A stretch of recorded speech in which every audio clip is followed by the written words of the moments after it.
Do police officers use music to project stereotypes? I always say music is influential, like type of thing, but I never thought about it in a way that it depicts a race. I don't know if it really depicts a race of people, because So what do you mean?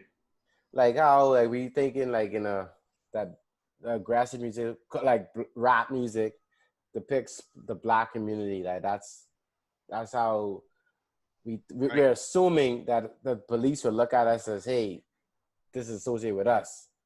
Like after police.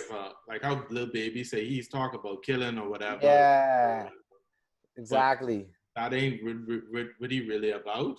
And like people will see that and they'll stereotype the black community based off of the music that portrays them. Yeah. It's an assumption. It could be true. It could be true though. It ain't only music. People stereotype it off of movies, Yeah. social media. Is stereotyping come from all walks of life, bro. Yeah, That's real. That's real, bro. That's real for sure. It's not only music what they think that they learning how everybody is from. Yeah. I mean, we also using the disclaimer that they listen to a lot of black music, Yeah. like quote unquote black music. We just assuming. I really don't think a lot of generally police officers like really listen in depth to a lot of black well, they music. don't listen in depth, but it's still a thing that is portrayed by just the aura of it. You don't listen to metal music, but you know what? Like you could Yeah, that's true. guess what it's about. You know what I mean? Yeah, I guess you have a point. Real. Very rare for you to have a point, but you have a point. Yeah. Speaking about community, I mentioned a hip hop police song, but he is basically saying that he assumed that the police like sit down and listen to the lyrics and like take from it like, hey, this is what's going on, so we gotta crack down on this community. Bro, I feel like through the message, certain rappers always be snitching on themselves, right? So, certain rappers did have like I would say, a stain on their record before becoming famous. So, they'll talk about their life and certain aspects of life, certain aspects of their life in their music, the piece their fans, right? So cops definitely listening to see if they can out themselves. They can say something that they didn't say when they actually had them detained before. Yeah. I mean that is I agree because like I just when you talk about this I just remembered a story when Nipsey Hussle was coming up too. Like he used to be about all that, and he tried to switch up his life or whatever. He still was rapping about it, and then they used to raid stores, his clean stores, nothing in the stores. They arrest him, detain him.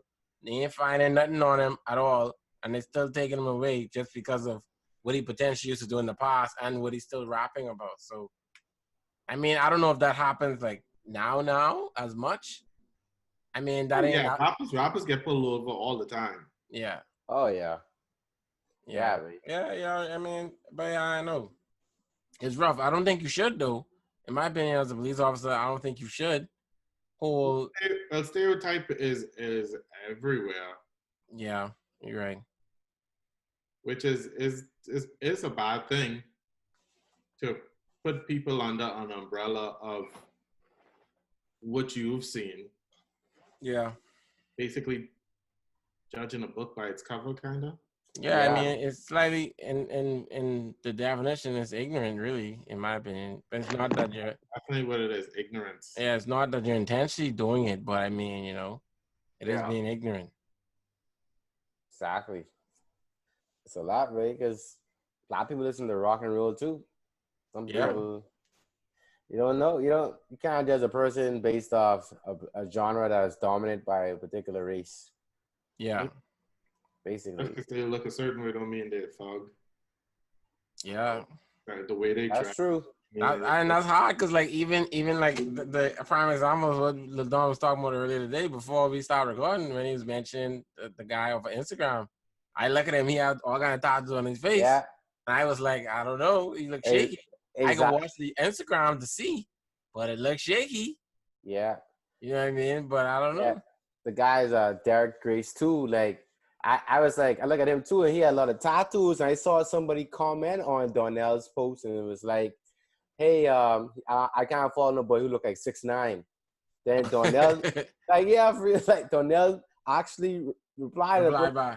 and say, "Well, yeah, with that ignorance, you may miss a $1 million mindset." And I was True. like, "Wow!" So I check him out, and the boy, he have a bunch of tattoos. You can't see the face, but tattoos. And he started talking. He sounded educated as hell, and I was like, "Wow!" I was like, "Whoa!" Yeah. Yeah. I, I never saw him until you mentioned today. I just never saw it. But like I say, I could check it out just to see. yeah, I can check it out too. I mean, like, it seems like he's selling stuff, but I don't know. So you never know. You know, Yeah. people Like selling stuff, you'd be like, "Yeah, be careful." yeah, just like It's hard to get harder rock. around biases. So Yeah, harder rappers. When you think about it too, you never thought they was influential and they were so good with speech. Like before, you know, like Kevin Gates or Ti, I never realized how good in speech they were Exactly. because Articulate. Yeah. Be able to yeah, it is. articulate Yeah, themselves. Yeah. yeah, like they could pretty much run for office if they want. Like how well they present themselves. And when I heard Kevin Gates, when I heard all the music, two phones, one for the plug and one for the low, like this dude, this dude are educated. But when I really heard him sit down and articulate himself about him going off to I forgot one, either Dubai or Israel to find himself, you know, because he had to cleanse himself. I was Yeah. like, shoots.